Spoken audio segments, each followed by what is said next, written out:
장비서, 난 오늘 급한 미팅에 있어서 나가봐야 하는데 오늘 내 서재에 책들이랑 서류 좀 정리해줘. 부탁할게. 네, 조심히 다녀오세요, 회장님. 장비서는 그렇게 신여진의 서재를 정리하고 있었습니다. 이때 착한 은총이가 들어와서 장비서를 도와준다고 했죠. 은총이는 서재 구석에서 어떤 물건을 발견하게 됩니다. 그리고 은총이가 발견한 그 물건으로 인하여 구하나와 신여진은 큰 감동과 행복을 갖게 되었죠. 오늘은 신여진과 구하나 사이에 숨겨있던 비밀이 어떻게 드러나게 되어 감동적인 결말이 나오게 되는지 말씀드립니다. 어느 날 윤세영은 구하나를 보고 점점 정신병 증세가 악화되어 헛것이 보이면서 공포에 떨게 되었죠. 결국 최명진은 윤세영에게 구하나는 유진이가 아니고 유진이는 세상을 떠났다는 말을 해주었습니다. 윤세영은 그 말을 처음 듣고는 충격에 빠졌지만 곧 안도하며 기뻐했습니다. 그녀는 구하나를 향해 냉소적인 미소를 지으며 조롱하기 시작했습니다. 회사에서 직원들이 모여있는 공간에서도 윤세영은 구하나를 대놓고 무시했습니다. 역시 가짜는 가짜일 뿐이야. 아무리 애써도 진짜가 될 수는 없지, 그렇지? 참다 못한 구하나가 윤세영에게 한마디를 했습니다. 세영아, 너 요즘 왜 이렇게 까불어? 나 윤유진이야. 구하나가 단호하게 말했지만 윤세영은 그녀를 비웃었습니다. 하나야, 내가 정말 그렇게 믿고 싶다면 그래. 하지만 진실이 뭔지는 우리 둘 다 알잖아. 윤세영의 차가운 태도는 구하나를 더욱 불쾌하게 만들었습니다. 이렇게 최명지와 윤세영이 구하나가 신여진의 친딸이 아니라고 무시하는 걸 보니 왠지 더욱 구하나가 친딸로 결과가 나올 것 같은 느낌을 받았습니다. 구하나가 유진이는 아니겠지만 다른 숨겨진 딸로 결과가 나올 수 있는 것이죠.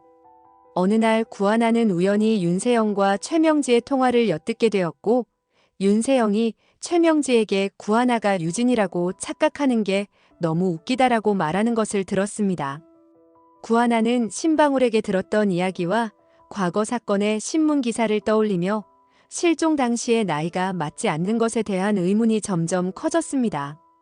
시간이 지나면서 윤세영이 자신을 노골적으로 무시하는 태도를 보이자 구하나는 본격적으로 자신이 유진이 맞는지 의심하기 시작했습니다. 한편 신여진은 서재 정리를 장비서에게 부탁하였습니다. 장비서는 신중하게 신여진의 서재를 정리하기 시작했습니다. 이때 착한 은총이가 조심스럽게 서재로 들어왔습니다. 그는 장비서를 도와주려 하며 여기저기를 살폈습니다. 책장 사이를 지나가던 은총이는 문득 바닥구석에서 뭔가 반짝이는 것을 발견했습니다. 먼지가 쌓인 작은 책 한 권이었고 낡은 표지를 보니 오랫동안 보관된 듯한 느낌이 들었습니다. 먼지를 털어내자 표지에는 산모수첩이라는 글씨가 희미하게 남아 있었습니다. 안쪽을 넘기자 더 놀라운 광경이 펼쳐졌습니다. 수첩의 첫 장에 하나라는 이름이 적혀 있었고 그 아래에는 날짜와 건강기록 정보가 적혀 있었습니다. 우리 하나 이모의 진짜 이름은 윤유진이었는데 이건 왜 이러지? 그것은 신여진의 오래된 산모 수첩이었습니다. 은총이는 신여진이 집으로 돌아오자 수첩을 내밀며 물었습니다. 할머니, 이 수첩에 적힌 사람 이름이 누구예요? 신여진은 은총이가 들고 있는 수첩을 보자 순간적으로 숨이 멎는 듯한 충격을 받았습니다. 오래전 기억 속에서 희미해졌던 장면들이 파도처럼 밀려왔습니다. 그녀는 서서히 손을 뻗어 수첩을 받아들었습니다. 손끝이 떨렸고 수첩의 낡은 표지를 어루만지며 오래된 기억들을 떠올리기 시작했습니다. 그녀의 눈에는 서서히 눈물이 고이기 시작했습니다. 신여진은 조심스럽게 수첩을 펼쳤습니다. 오래된 기록들이 눈앞에 펼쳐졌고 손으로 닦아내듯 글자를 따라가며 읽기 시작했습니다. 하나라는 이름을 보자 눈물이 흘렀습니다. 과거의 화재 사건, 혼란 속에서 사라졌던 딸, 그녀는 순간적으로 숨을 들이마셨습니다. 그동안 억누르고 있던 감정들이 한꺼번에 터져 나올 것 같았습니다. 그녀의 눈앞에는 젊은 시절의 자신과 사랑했던 남자가 떠올랐습니다. 그의 손을 잡고 행복하게 웃던 순간들, 그리고 집안의 강요로 인해 그와 헤어져야 했던 아픔이 다시 느껴졌습니다. 첫사랑과의 사랑 구하나를 낳았던 순간, 그리고 집안 반대 때문에 어쩔 수 없이 윤성호와 결혼했던 일들까지. 신여진은 구하나를 떠나야 했고, 이후 화재 사고로 인해 구하나가 실종되었다는 소식을 듣고 큰 충격을 받아 단기적으로 기억을 상실했던 것이었습니다. 수첩을 꼭 끌어안은 채 신여진은 떨리는 목소리로 혼잣말을 했습니다. 하나야. 은총이는 그런 신여진의 모습을 보고 당황했지만 그녀가 지닌 슬픔이 얼마나 깊은지 어렴풋이 느껴졌습니다. 신여진은 한동안 말을 잇지 못한 채 수첩을 끌어안고 오열했습니다. 은총이가 가져온 수첩은 구하나를 임신했을 때 기록했던 산모 수첩이었던 것입니다. 하나라는 이름은 그녀의 첫사랑이 지어준 이름이었습니다. 그러나 구하나는 이런 사실을 모른 채 여전히 신여진이 자신의 친어머니가 아닐 수도 있다는 의심을 하고 있었습니다. 그녀는 신여진과 자신의 머리카락을 채취하여 유전자 검사를 진행하였고, 신여진과 구하나의 유전자가 일치한다는 결과를 보고 안도의 한숨을 내쉬었습니다. 내가 괜한 오해를 하고 있었네. 역시 우리 엄마가 맞았어. 그렇게 다시 기쁨을 누리고 있을 때 신여진이 갑자기 방으로 들어왔습니다. 구하나는 신여진에게 다가가 말했습니다.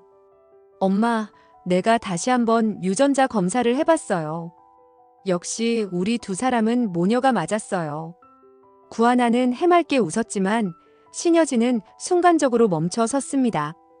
그녀는 떨리는 손으로 구하나를 바라보았습니다. 그리고 마침내 모든 조각이 맞춰졌습니다. 하나야. 그제서야 그녀는 과거 잃어버렸던 하나가 바로 구하나였음을 깨달았습니다. 그녀는 기쁨의 눈물을 흘리며 구하나를 힘껏 끌어안았습니다. 신여진은 그동안 숨겨왔던 이야기들을 하나하나 털어놓았고, 구하나는 이해하며 신여진을 꼭 안아주었습니다. 그러나 이 모든 진실이 밝혀지면서 윤세영과 최명진은 충격에 빠졌습니다. 윤세영은 시간이 지날수록 점점 이상 행동을 보이기 시작했습니다. 그녀는 혼잣말을 하며 허공을 바라보았고 불안한 듯 주위를 끊임없이 두리번거렸습니다. 한밤중이면 비명을 지르며 악몽에서 깨어났고 종종 거울을 보면서도 자기 자신을 인지하지 못하는 모습을 보였습니다. 어느 날 회사에서 윤세영이 갑자기 회의실 한가운데에서 웃으며 무언가를 가리키기 시작했습니다. 저기 봐. 유진이가 나를 비웃고 있어. 저 여자가 나를 망치려고 해. 그녀의 날카로운 외침에 직원들은 놀라 서로를 쳐다보았습니다. 그러나 그녀가 가리킨 곳에는 아무도 없었습니다. 급기야 그녀는 자신의 머리를 움켜쥐고 소리를 지르며 바닥에 주저앉았습니다. 결국 윤세영의 가족들은 그녀를 정신병원으로 보내기로 결정하였고 그녀는 보호시설에서 치료를 받게 되었습니다. 그녀가 떠나던 날 그녀는 계속해서 허공을 향해 무언가를 중얼거렸습니다. 한편 최명진은 모든 진실이 밝혀지자 절망에 빠졌습니다.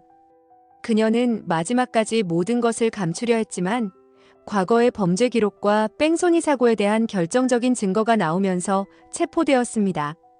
법정에서 판사는 그녀에게 중형을 선고하였고 그녀는 수갑이 채워진 채 고개를 떨군 채 법정을 나섰습니다.